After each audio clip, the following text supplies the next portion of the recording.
I'm surprised by the motion itself. When I first had it, it reminded me of the academic question, how many angels can dance on the head of a pin?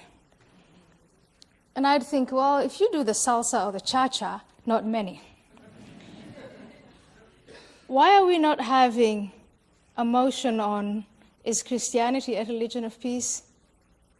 Is Judaism a religion of peace, etc.? Because those would be academic motions. Unfortunately, the motion,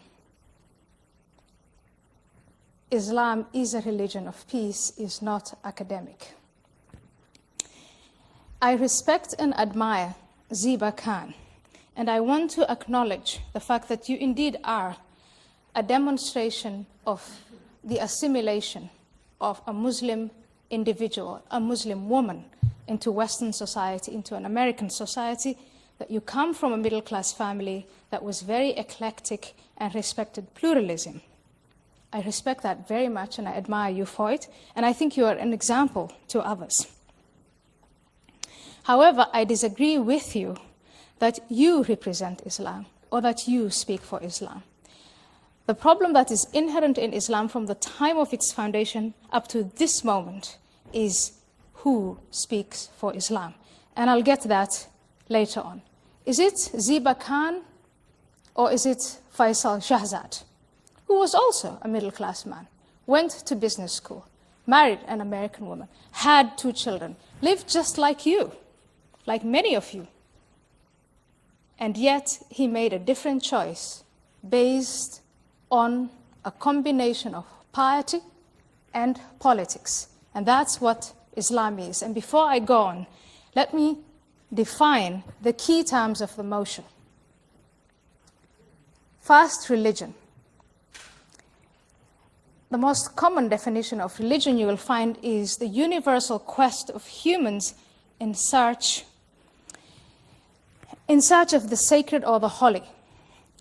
That search is expressed intellectually, it's expressed in practice, it is expressed in fellowship.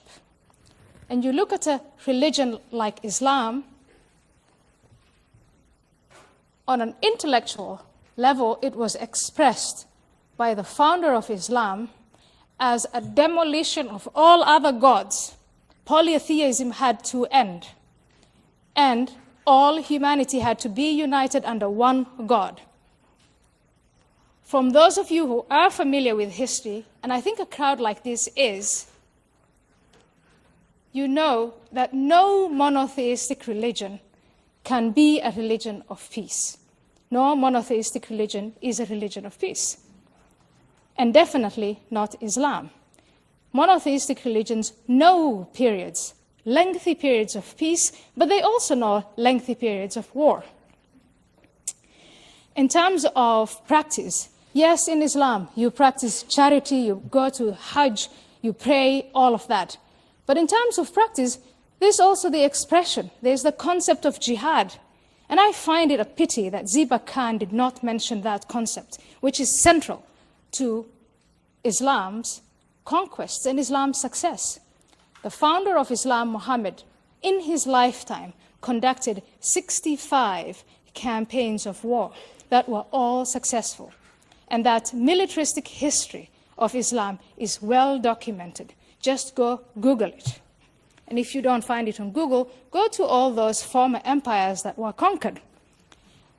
The combination of a history of empire, of conquest, also leaves a legacy behind, and that legacy is the thrusting together of people of different ethnicities, languages, etc. So even if that empire declines, the likelihood of conflict, of war, is probable, it's high, especially where there is a fault line. That's where Samuel Huntington had a point.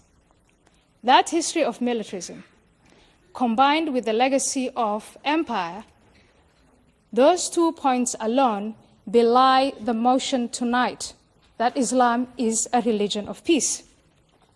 But that's not all.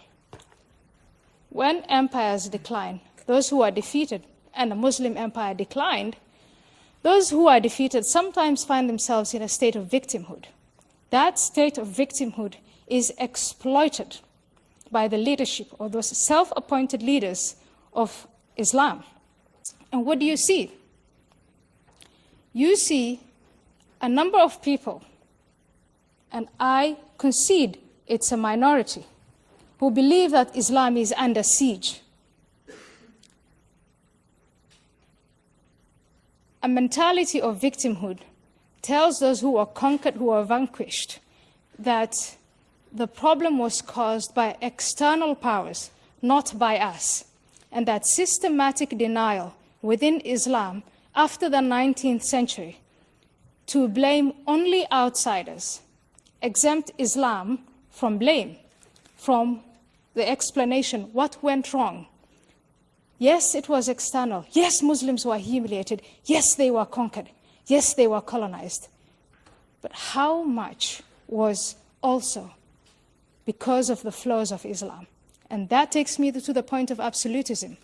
When the West went into its scientific revolution, why wasn't it Muslims? Muslims were the first scientists, arithmetic, logic, etc. They were great. Why didn't they get into that scientific revolution? Why were they left behind? Was it only because of external factors, or were there internal flaws? That combination of a status of victimhood and the absolutism, the demand that you can never revise or reflect on the Quran, that you can never, never, ever refute what Muhammad said, you can only follow his example.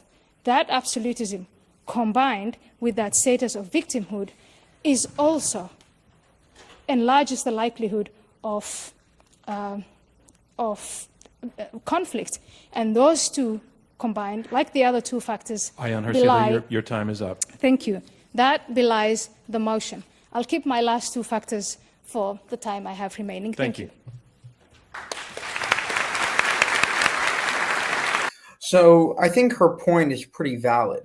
Why was Islam, this originally very scientific, very innovative, back in Spain and other areas and other time periods during the 1400s, etc., why were they left behind when the West and the rest of the world essentially advanced? Why are they still left behind in 2024? Why is Iran and all of these Islamist countries trying to bring back an Islamic caliphate, trying to bring the Muslim world back into the Stone Age and combat technology? Simply because the West and Islam are not compatible.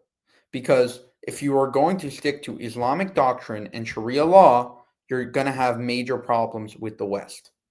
And that's an obvious thing to me and probably to anyone that has studied Islam at all.